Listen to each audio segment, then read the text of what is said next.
Fabrice Mourlon is professor of British and Irish Studies at the Sorbonne Nouvelle in Paris, France. His research focuses on post-conflict Northern Ireland and deals with victims and survivors of the conflict, the past, testimonies, small political parties, Communist Party of Ireland, anarchist movement, artistic representations, including jazz. His book, L'urgence de dire, published in 2018, provides an analysis of survivors' testimonies of the conflict. Today, Fabrice will be talking about transgenerational transmission in the fire starters.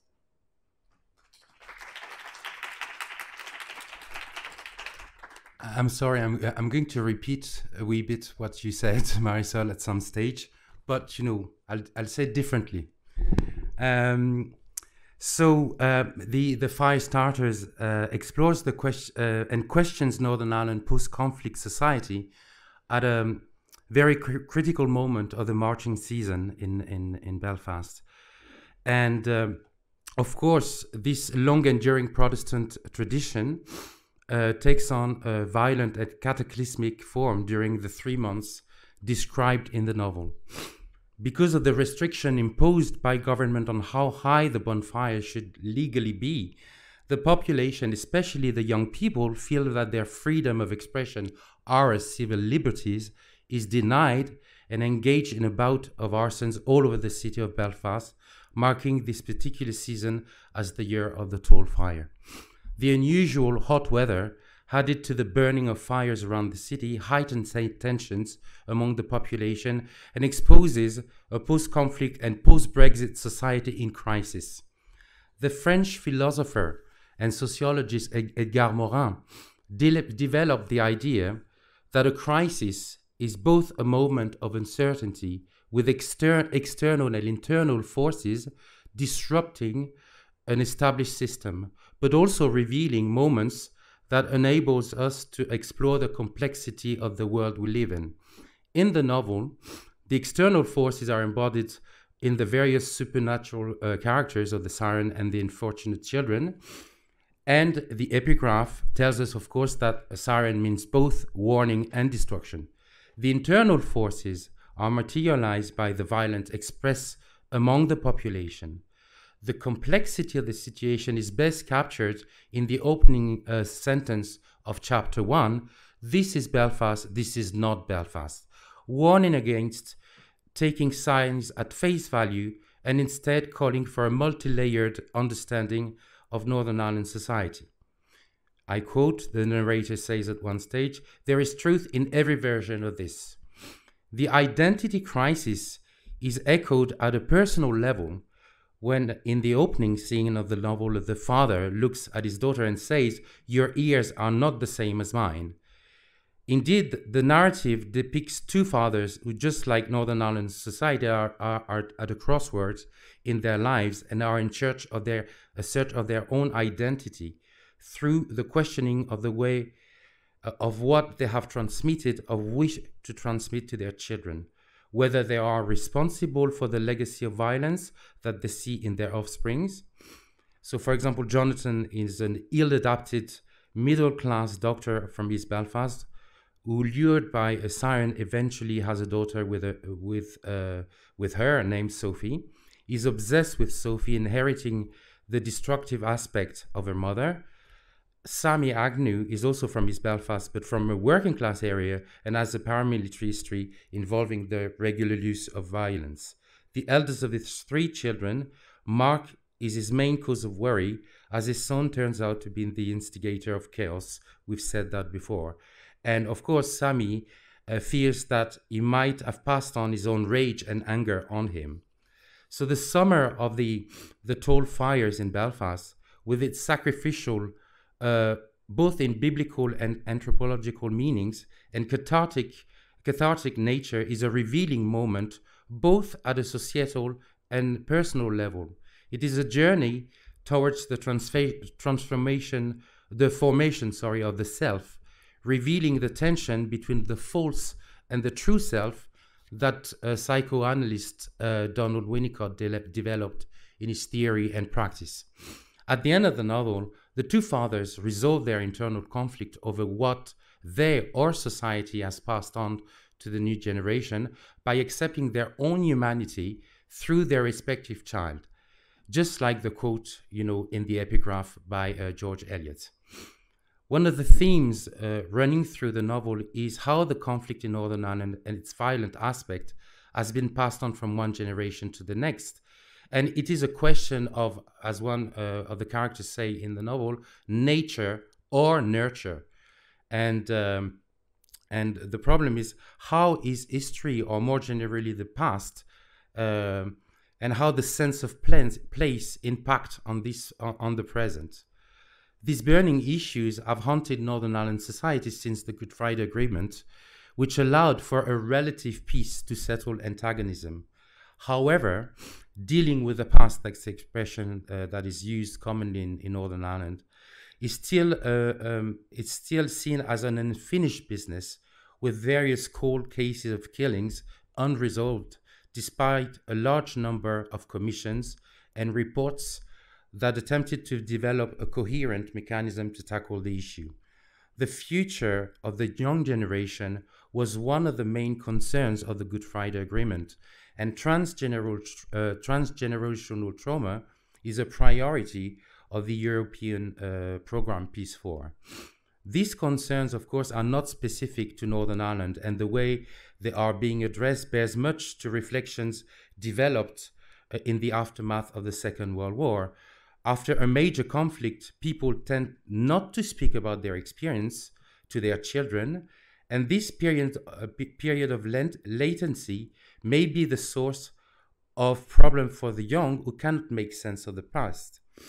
In Northern Ireland, more specifically, the end of the armed conflict has also seen a tendency by the adults to blame young people for their antisocial behavior or their violent behavior. And this has been well researched, for example, by the Institute for Conflict Research, which has carried out a lot of things like that, research on that.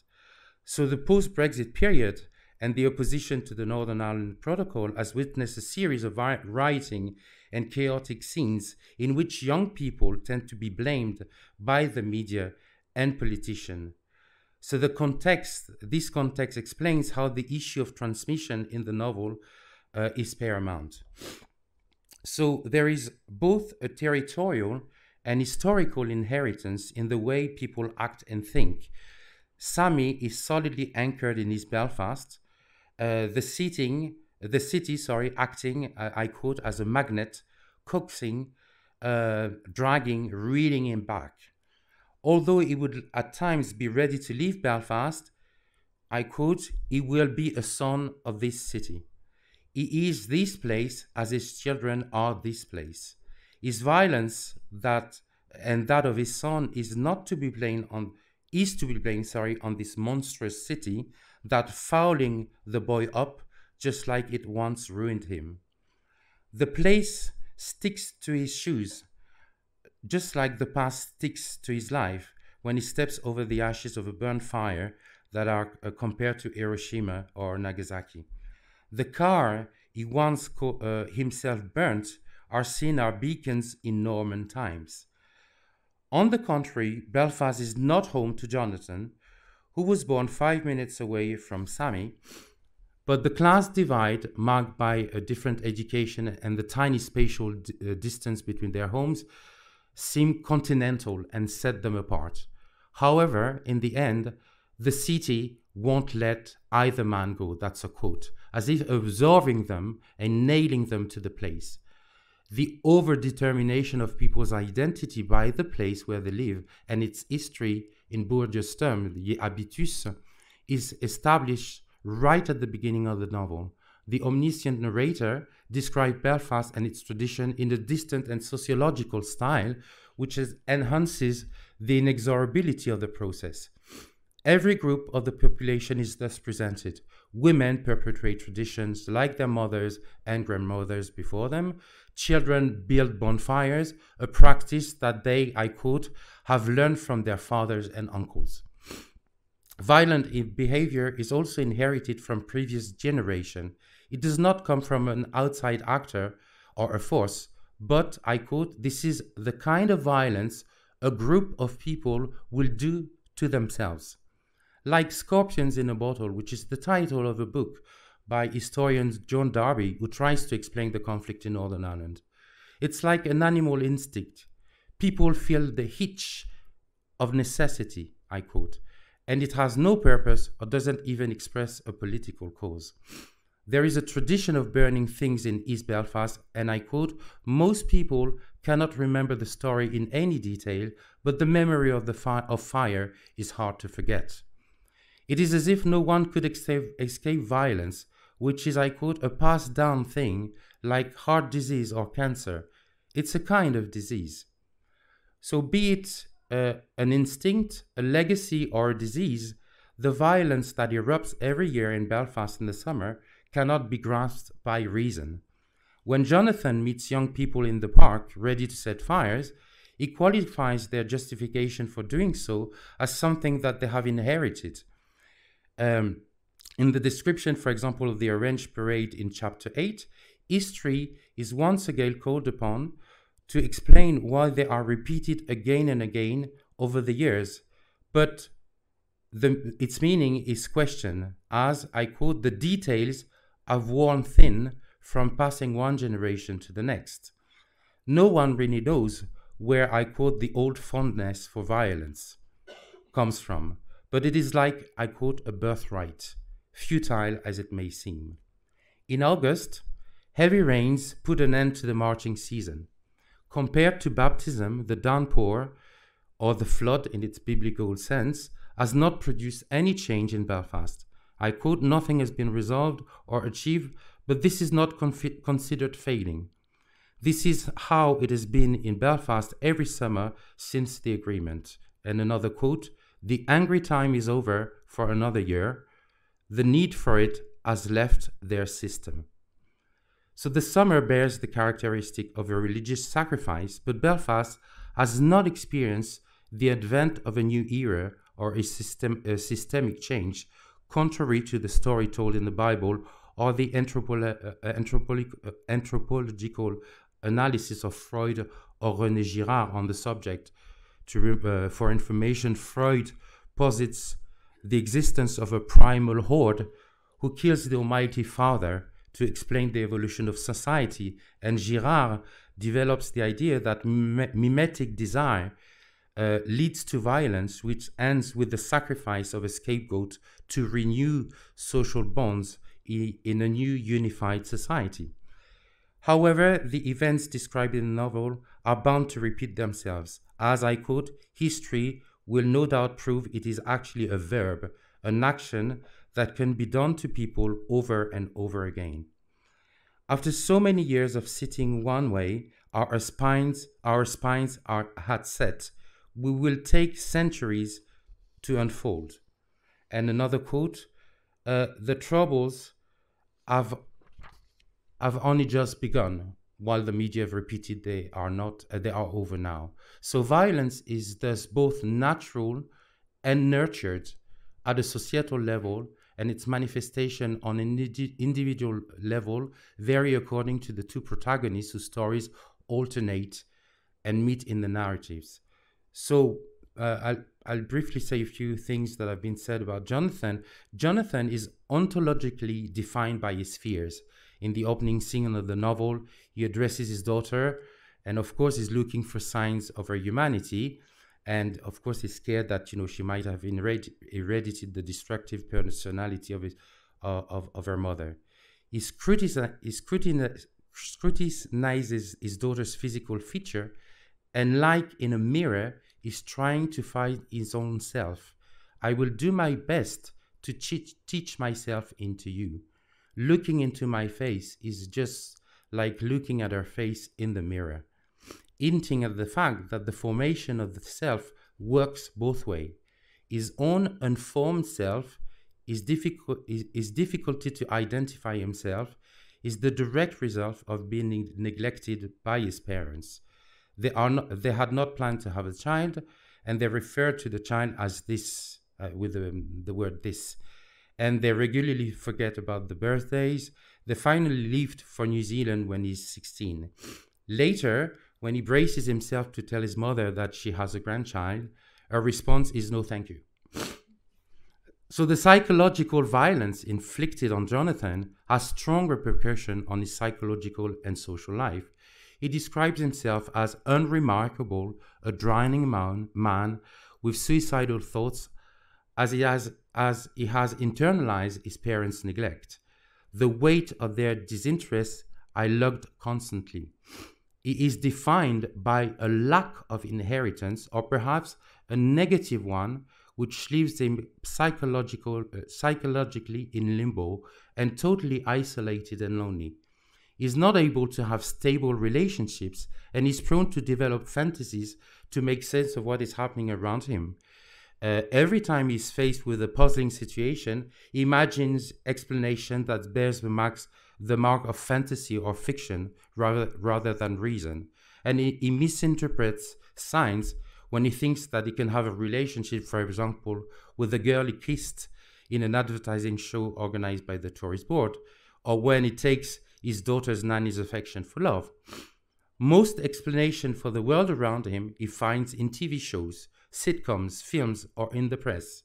Although he is a doctor, he doesn't trust his scientific books for the question he asks himself about his relationship with the siren and on how to deal with the special child born out of this relationship. He watches the X-Files instead and looks up for definition in Wikipedia. He regularly reflects on his action from the outside as if he is dissociated and is wary of what people might think about him. He bears all the characteristics of a borderline person who is able to inflict pain upon himself. His true self is not yet visible, and he has developed a public persona very much akin to the false self that Donald Winnicott theorized. So, at one stage, for example, he says he wonders how he should call himself. Jonathan, John, Johnny. So he doesn't know. Of course, his relationship, I said it, with his daughter is marked by his undefined self, and he is intent on isolating her, not speaking to her, not allowing other people to talk to her either, not allowing her to watch TV for fear she might become a siren as well. He's ready to cut her tongue for that. It chose the name Sophie, which he associates with the word silence, when of course we know that it means wisdom. And the absence of his own parents and their silence is transmitted to her. She's isolated like he was isolated. See nothing, hear nothing, say nothing. Jonathan is himself cut out of the history of his own country. When watching the parades on TV, he's unable to make himself a sense of them, stating, "I don't understand drums," and won't explain it to his daughter. He's both overprotective and distant with his daughter. "I'm determined not to screw her up," or "I cannot see an ounce of myself in her."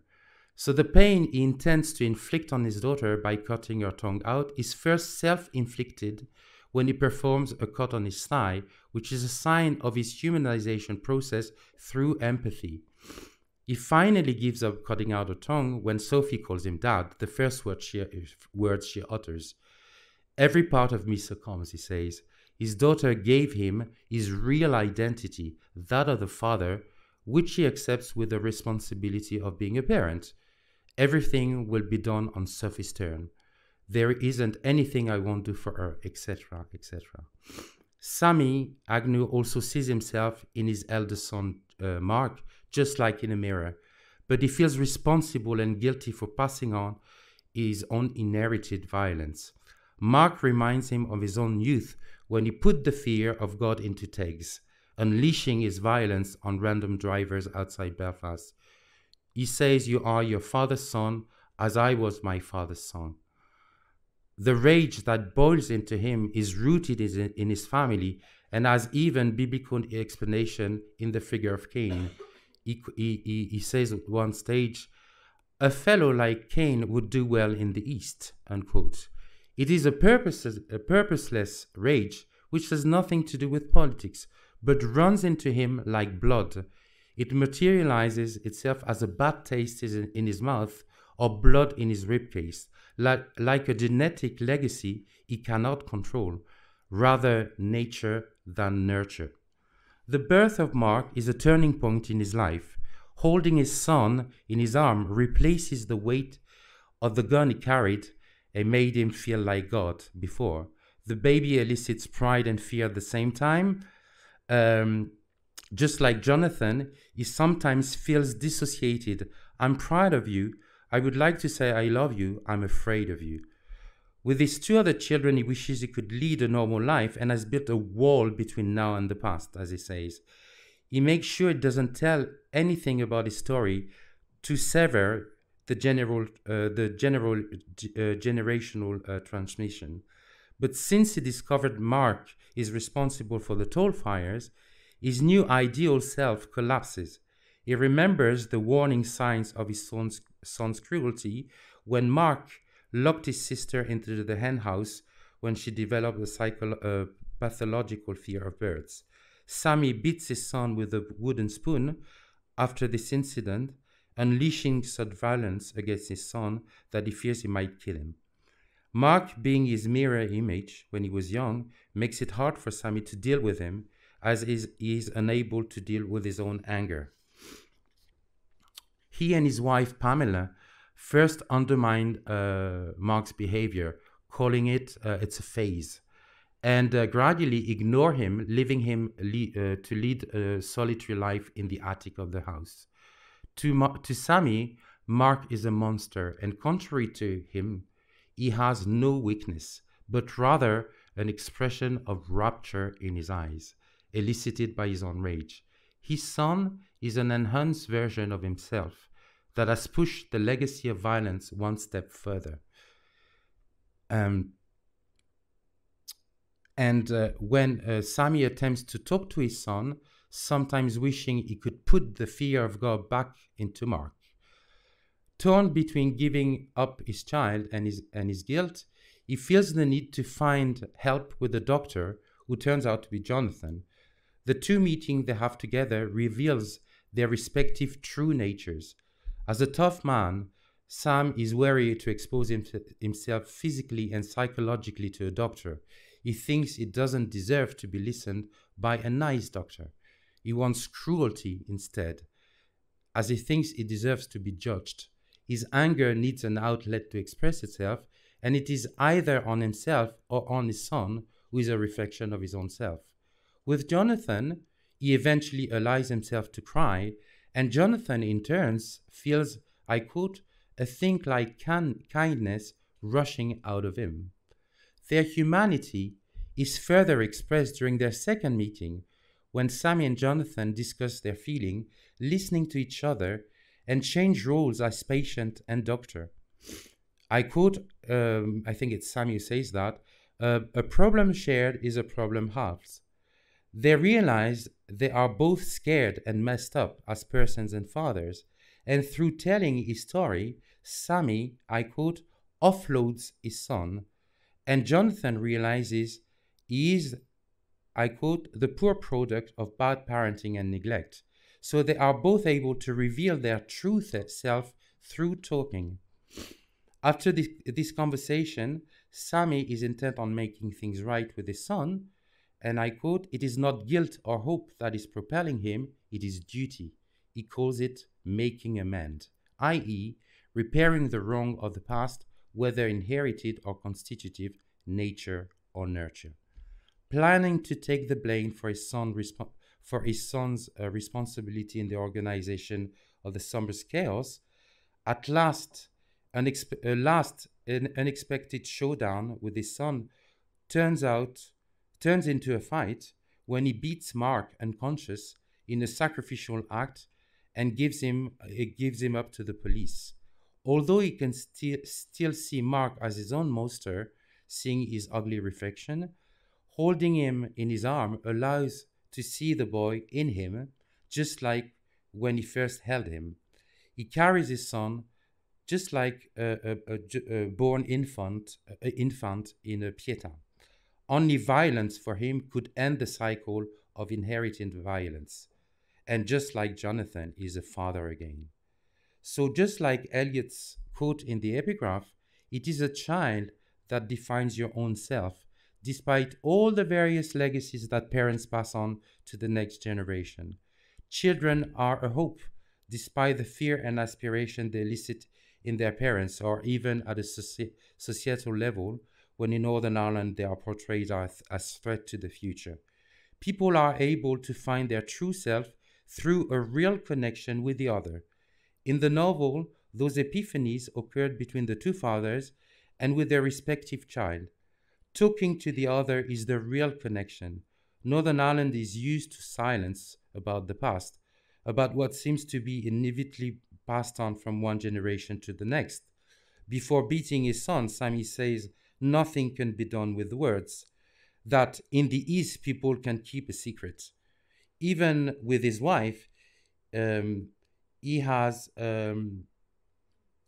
surface chat, because talking is like a muscle that needs exercise, whatever the content of what is being said. So it is as though, yes, I'm finished. It is as though they speak different language and everything gets lost in translation. So since the Good Friday Agreement, a lot of support groups have sprung to let people share their experience. In the novel, this is best described when the parents of the unfortunate children of East Belfast meet to talk about the superpowers of their children. But as Jonathan remarks, I quote, they are here for the telling, and they do not listen to each other. They repeat the same story again and again without listening to the other and making sense of their predicament. And just like politicians are portrayed as puppets